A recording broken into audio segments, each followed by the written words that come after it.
Hi! In front of me is Google Pixel 5a, and today I would like to show you how you can resize font on this device. First of all, go into Settings. In them, scroll down just a bit and click on Display section.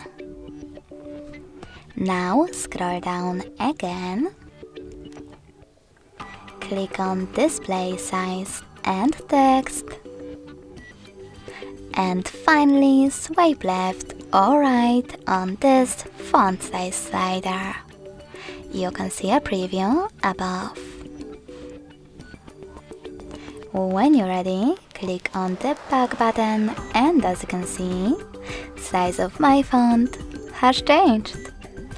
Thanks so much for watching. If you enjoyed this video, leave a like, comment and subscribe.